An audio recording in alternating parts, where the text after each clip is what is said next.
Hola, buenas tardes. Me encuentro con un amigo de mi padre que ha accedido a realizar la entrevista.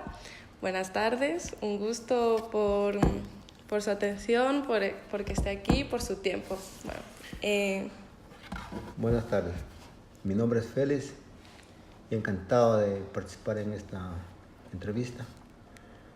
Nací el 19 de diciembre de 1963 en un barrio llamado San Pedro Mártir, Calvas, Loja, Ecuador.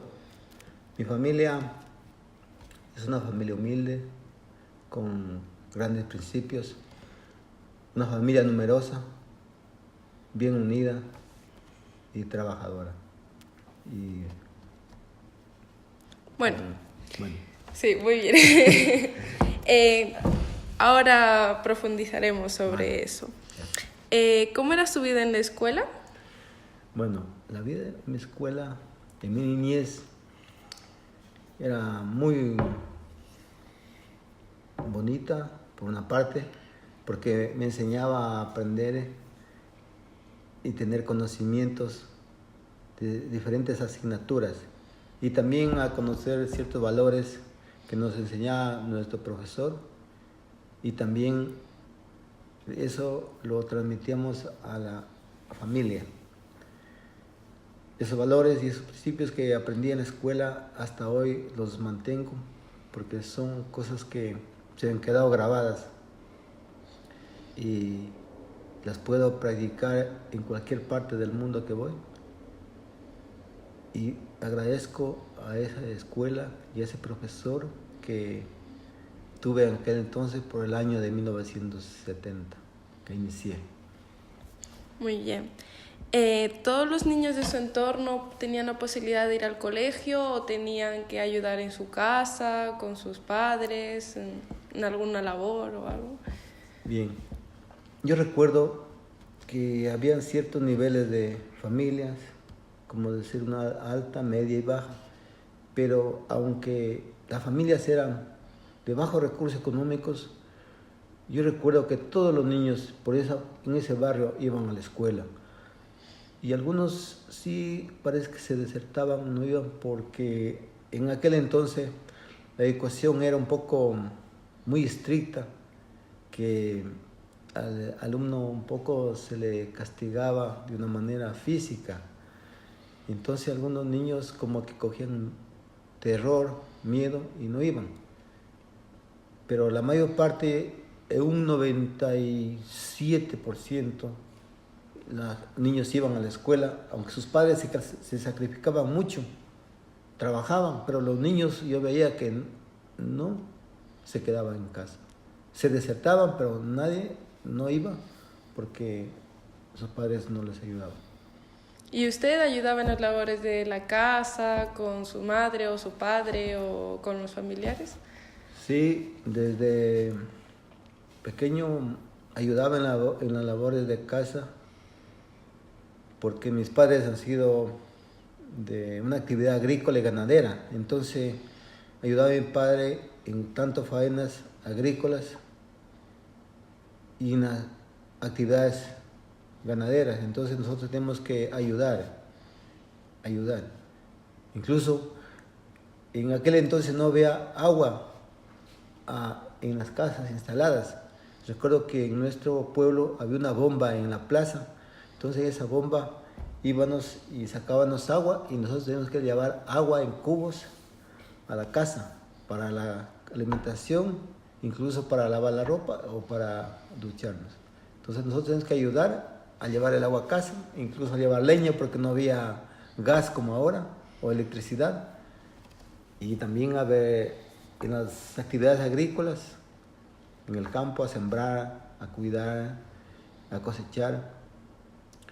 Y en el tema del ganado, igual a ayudar a llevar el ganado, a traer, a ordeñar. Y esas eran mis actividades que ayudaba, yo recuerdo de niño. ¿Y usted compaginaba la escuela con ayudar a su padre? ¿Era porque usted quería o porque había un poco de obligación en ello, al ser muchos hermanos, o cómo se organizaba? Sí, me parece que era ya como, lo asumíamos como una obligación. Era después de las actividades de clase, de hacer deberes, lecciones, y luego nos íbamos a colaborar, porque nuestros padres no nos hacían quedar en casa para que trabajemos, sino que era después de las clases. Después de las clases. Muy bien. ¿Y cómo era la relación con sus padres y el resto de familiares?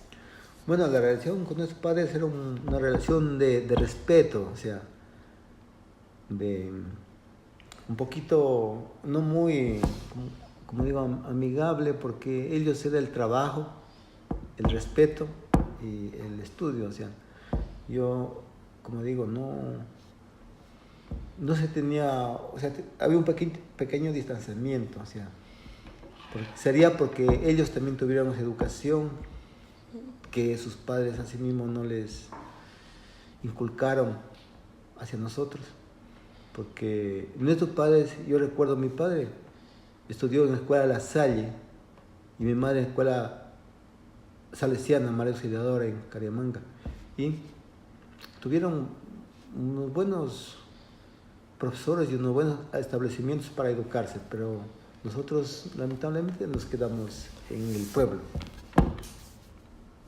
Vale. Describa en aspectos generales a su familia, los componentes de su familia, más bien. Bueno, mis padres, pues,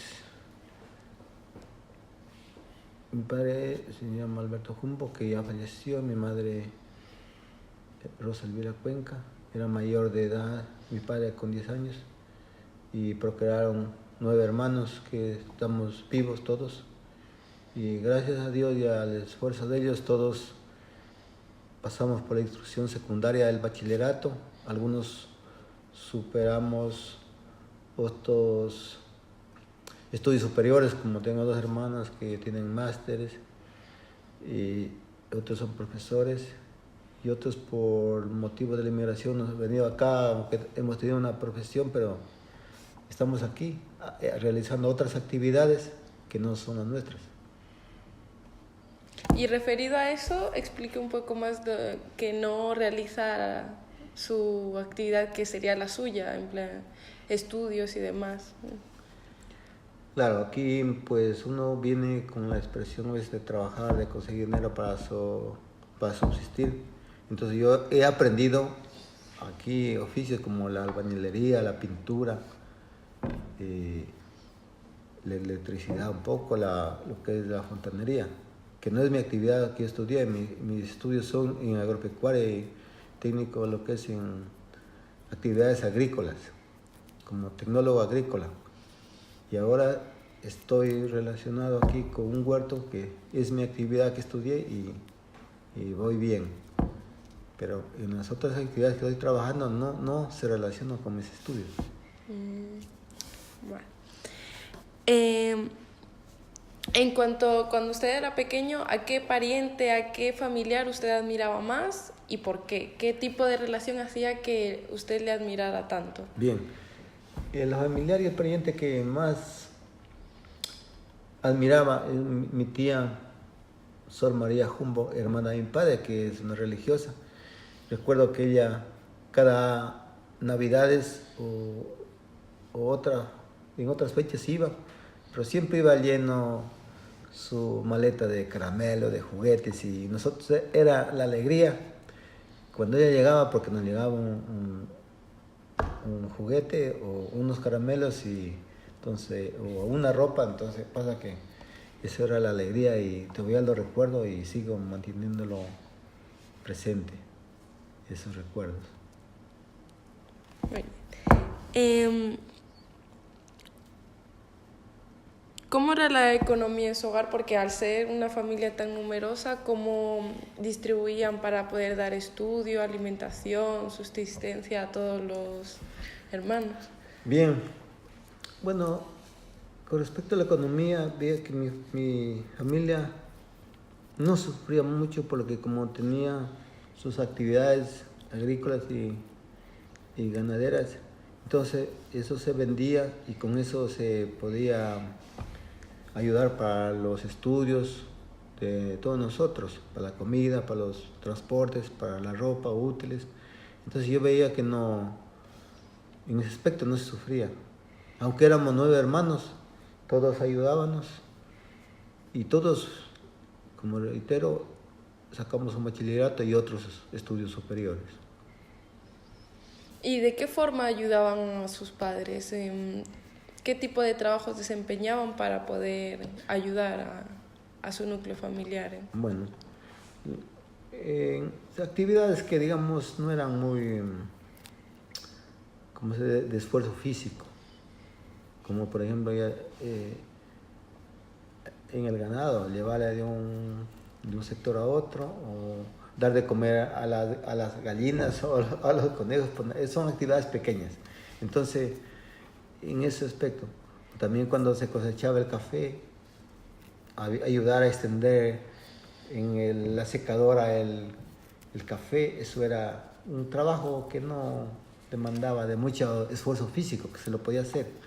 Entonces, en ese aspecto se podía ayudar, que lo podíamos hacer, que no nos obligaba, sino que, digamos, lo asumíamos como parte de la familia para colaborar, para que nosotros tengamos así un recurso para ayudarnos.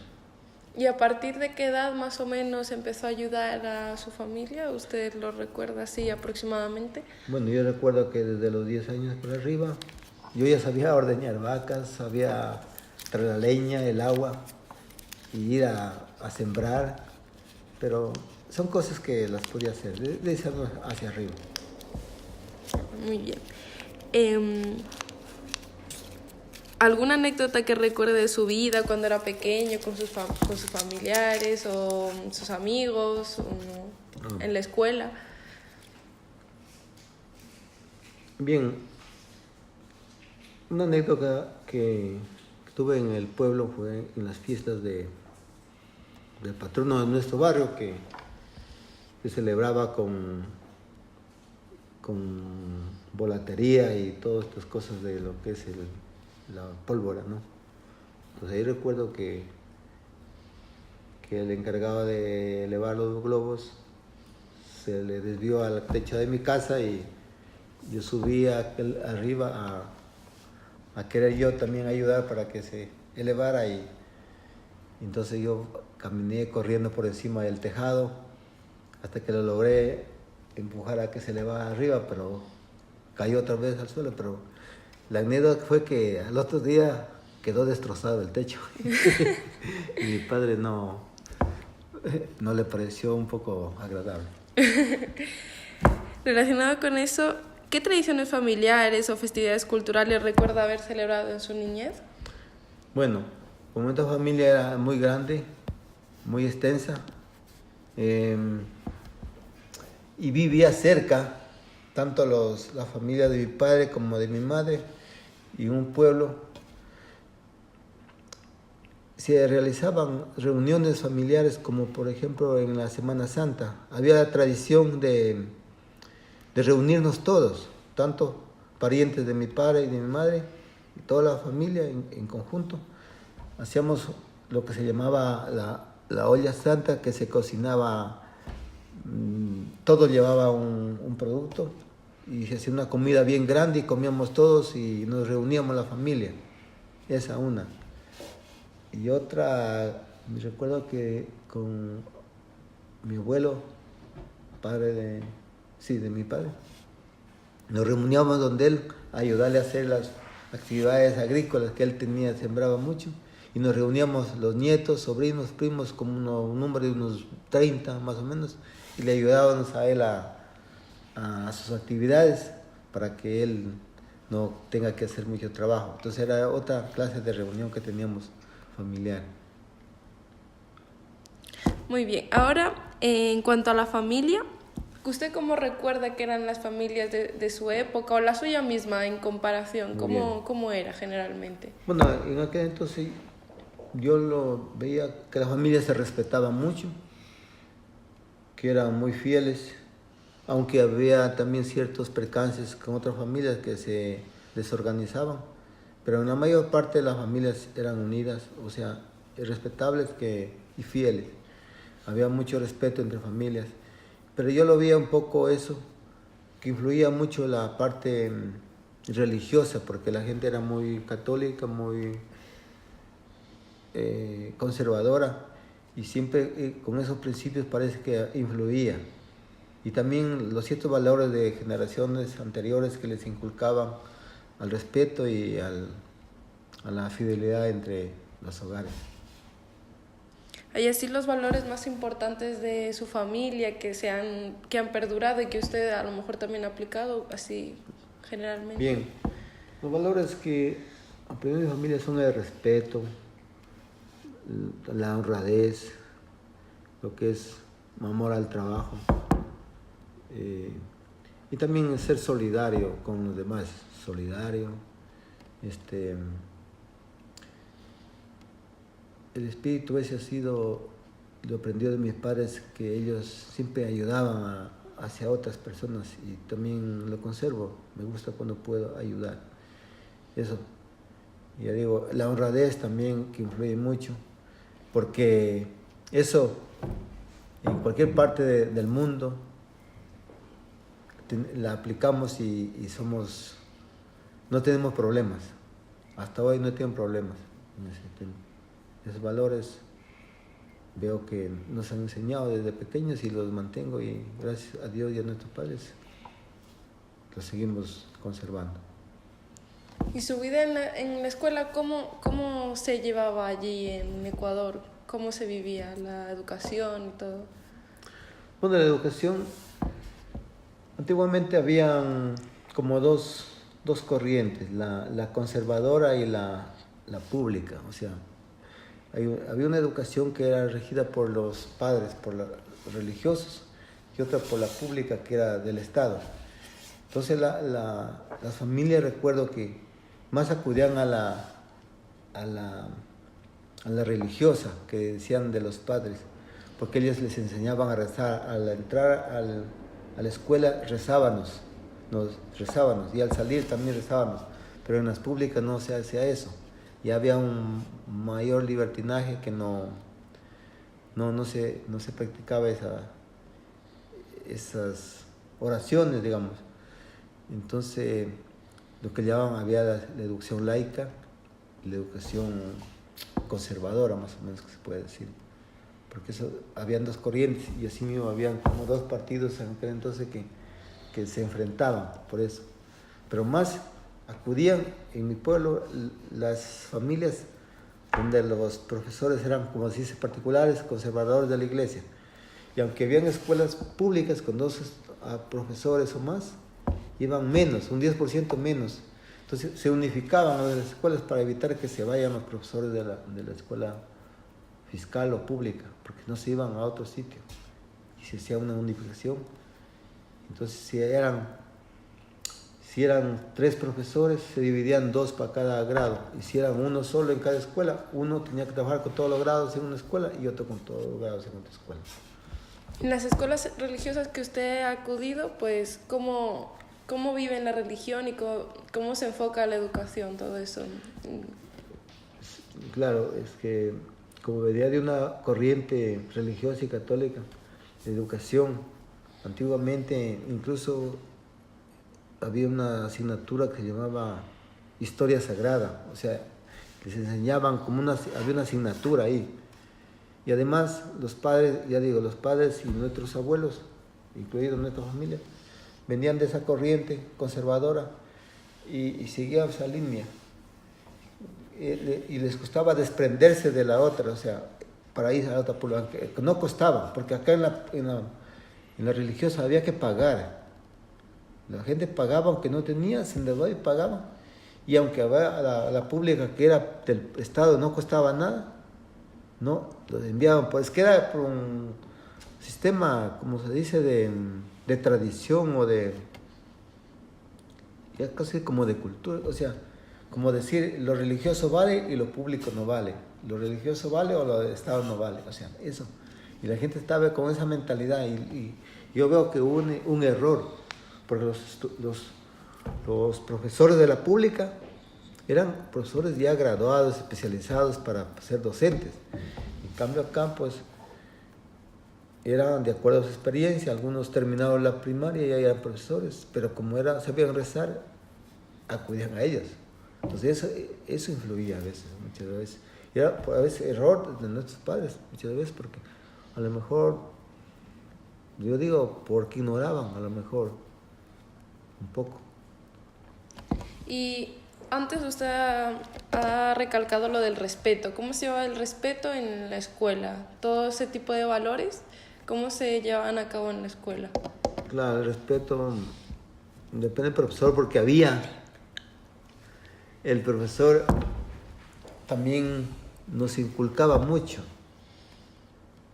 el respeto, que incluso cuando salíamos de la escuela y encontrábamos a la persona adulta en la calle, teníamos que saludarle. Incluso si no le saludabas, el ciudadano lo denunciaba a la escuela o a tus padres de familia y te regañaban. Había que saludarle. Entonces esa clase de respeto se enseñaba. Y bueno, entre compañeros teníamos un respeto muy, muy importante, porque teníamos el profesor que era muy estricto, y entonces nosotros no podíamos ahí estar peleando o maltratándonos entre compañeros o lo que llaman ahora burlándonos o acosándonos del compañero. No, había un respeto entre compañeros y compañeras, y así mismo.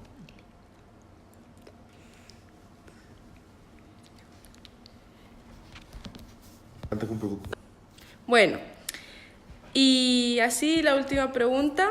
¿Qué eventos importantes de su comunidad, de su país o del mundo le ha tocado vivir en su niñez? Que usted recuerde, obviamente. Bueno, me tocó cuando era niño. En el año 1970 hubo un terremoto en nuestro lugar natal, y bueno, ya se dice cantón, es igual que aquí se dice ayuntamiento. Hubo un terremoto donde recuerdo en la niñez que todas las familias nos reuníamos en la plaza central del pueblo a dormir todas las noches y a rezar.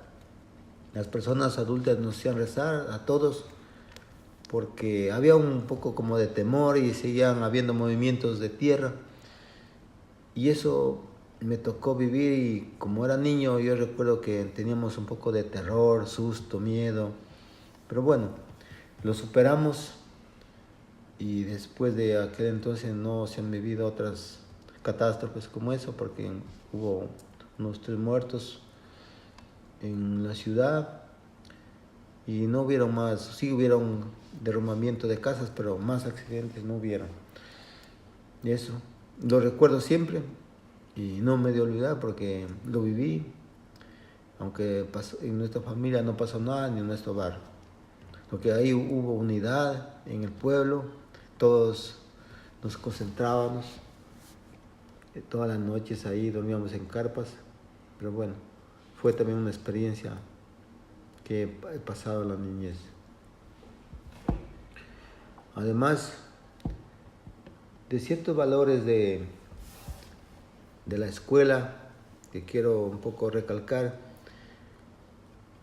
se vive un cierto valor cívico, o como se dice ahí, patriotismo, que incluso hay una asignatura que se llama Educación Social y Cívica, donde los símbolos patrios como la bandera, el escudo y el himno nacional son sagrados.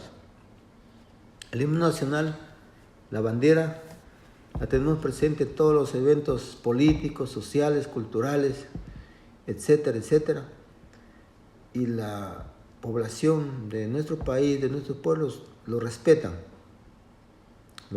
mucho. Ahí se canta el himno nacional, se jura la bandera en 3 ocasiones, como en 6º grado de primaria, en 6º año de bachillerato, y los que pasamos la conscripción, al terminar el periodo del conscripto o de servicio militar, también se jura la bandera. Entonces esos 3 juramentos se los pasan.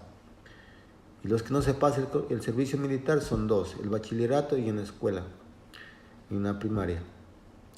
Esos valores se siguen manteniendo tanto allá como aquí, sobre todo yo que estoy aquí ya muchos años, pero cuando voy a mi embajada o hay algún evento de aquí o cuando regreso a mi país, me ha tocado estar ahí presente y lo sigo respetando, lo canto y lo seguiré respetando porque son los símbolos que me enseñaron en la escuela a respetar y no a destruir ni a ponerme en contra de estos símbolos.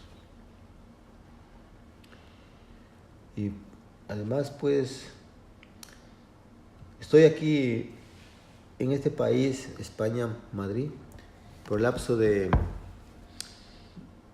más o menos unos 16 años, en la cual, pues, aquí he venido con el objetivo de trabajar y hacer un poco de recursos para ayudarme yo y a la familia, pero sucede que en la actividad que he estado aquí trabajando o en muchas, no han sido las actividades o los estudios que yo tuve en mi país.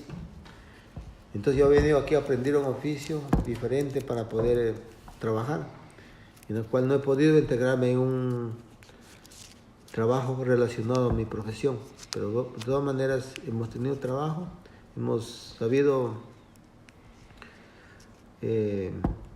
salir adelante y hasta hoy no hemos tenido ningún problema, porque asimismo, digamos, no hemos tenido esa diferencia, digamos, o no, o somos, como digo, somos capaces tanto de allá como de aquí, como de otro país, todos somos capaces de poder salir adelante y de poder aprender oficios o cualquier aprendizaje, somos capaces.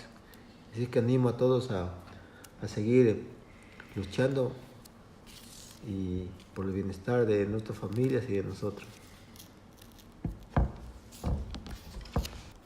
Bueno, con respecto a cómo se llevaba a cabo actividades que fundamenten este respeto a los símbolos, a la bandera, al himno, ¿cómo lo llevan a cabo en la escuela? ¿Cómo usted lo vivió? ¿Le gustaba o no? Compártanos su experiencia.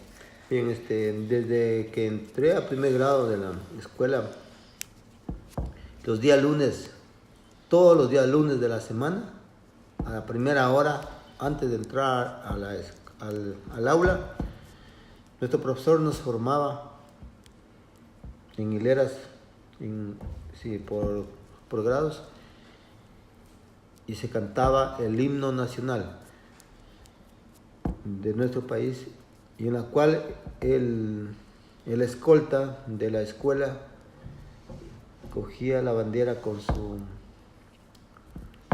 respectiva cuerda que tiene ahí. Entonces, de acuerdo a la música, a las estrofas, él iba midiendo el tiempo y los que cantábamos también iban observando cómo se levantaba la bandera. Entonces, al terminar el himno nacional, la última estrofa, la bandera tenía que quedar ascendida arriba al asta de la bandera hasta el último escalón de arriba. Y eso lo aprendimos desde la escuela. Y eso era todas las semanas, todos los días del año, laborables, escolares, y luego en los establecimientos secundarios. Y no solo ahí, en eventos deportivos, en eventos culturales, en eventos sociales de toda índole, se canta el himno nacional y es un respeto que se tiene. Y porque nos lo inculcaron desde la niñez, desde la infancia. Y hasta hoy yo recuerdo todas las estrofas del himno nacional, puedo dibujar el escudo, la bandera y me sé los colores y todo. Y donde quiera que esté, lo seguiré practicando y respetando. Y esos valores me ayudan porque me ayudan a tener ese espíritu de patria para no olvidarme de mi tierra natal.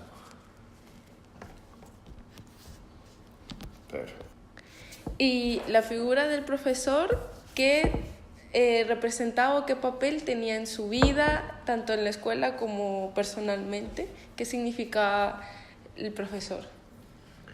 Bueno, el profesor, para mi criterio, yo lo tomaba como una autoridad porque en aquel entonces el sistema de castigo era verbal y físico.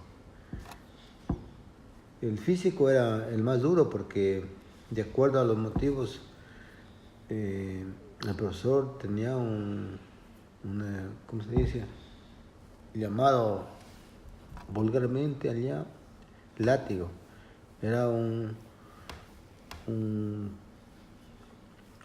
¿cómo se dice? Un instrumento de piel, como un lazo, como una cuerda de más o menos de 1 metro, y eso doblado. Y el que no llevaba lecciones o deberes o se portaba mal entre compañeros o no le obedecía, era castigado físicamente. Y de acuerdo al motivo, podía darte un latigazo, 2, 3, 4, 5. E incluso, yo escuchaba, pero no pasó por esa experiencia, que decían que un latigazo era equivalente a una libra de peso. Que decían que les daban media arroba de castigo, eran 12 latigazos. Si le daban una arroba de castigo, eran 25 latigazos. La arroba equivale más o menos, cuando en kilos serían unos 12 kilos más o menos, aquí los kilos que se ponen en el sistema internacional del CIG. Entonces, decían que a los alumnos grandes decían cargar a los pequeños y ahí les castigaban, pero eso era, yo escuché, pero dicen que era realidad.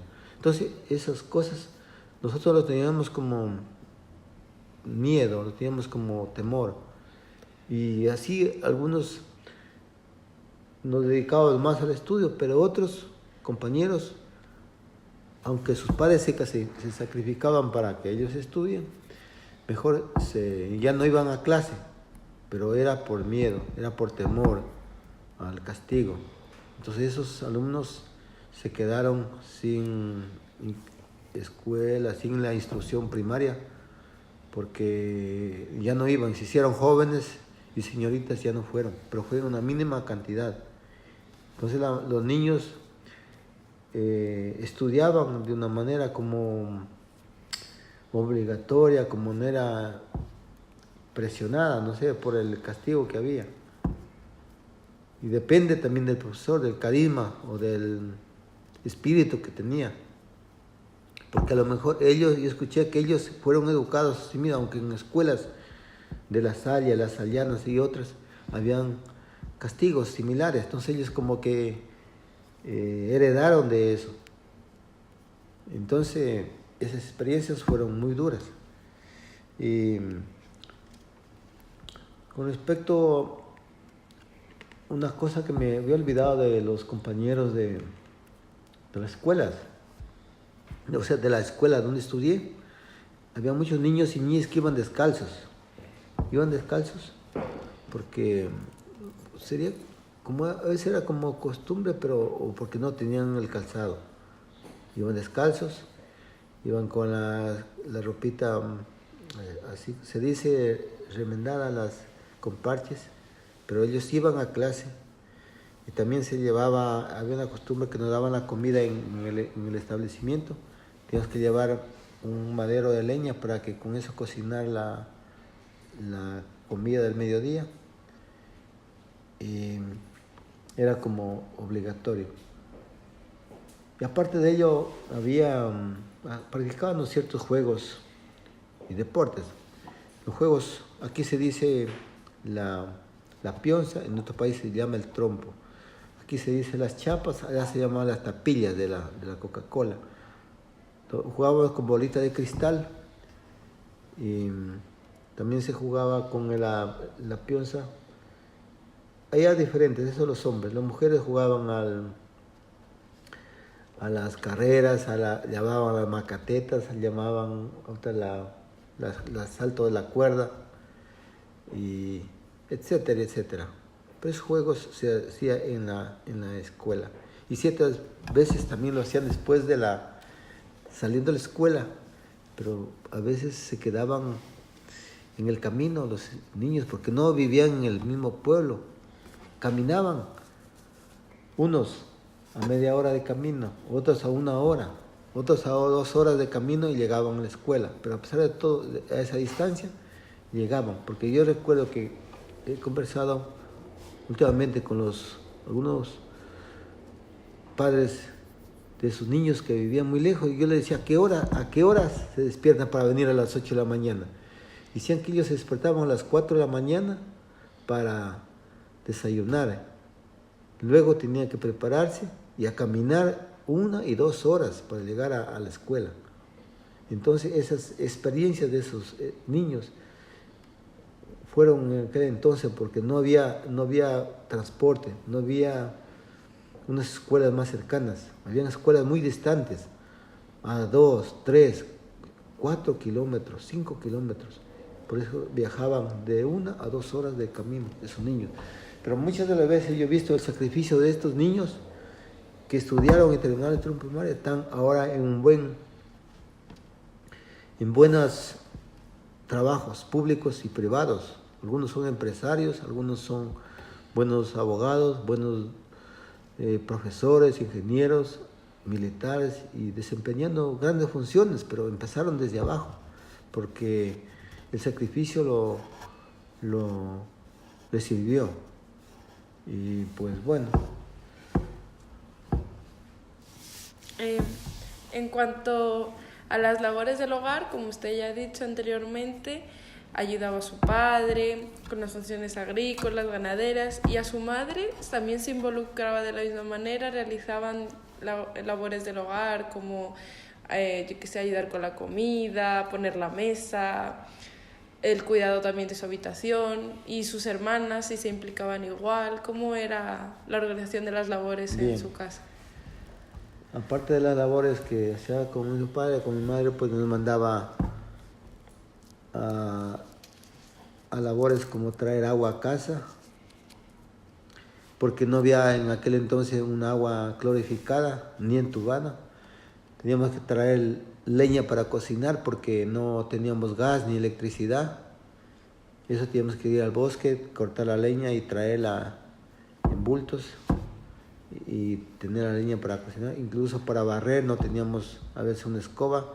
Íbamos a cortar ciertas ramas de un arbustos que eran especiales para hacer las escobas y con eso barríamos. Entonces, en esos aspectos nos involucraba, o también, bueno, a cocinar no, porque éramos muy pequeños, la verdad que eso no, recuerdo que no lo hacíamos, pero sí en ciertas cosas sí nos involucrábamos, tanto hermanos como hermanas, y nos involucraban porque éramos también algunos, ya digo, fuimos 9 hermanos, somos 9 hermanos, todos aprendíamos y colaborábamos, porque también yo debo recalcar que eso me ayudaba, y ahora puedo cocinar, puedo planchar, puedo barrer, puedo hacer las faenas que sea mi madre, igual porque las aprendí desde ahí.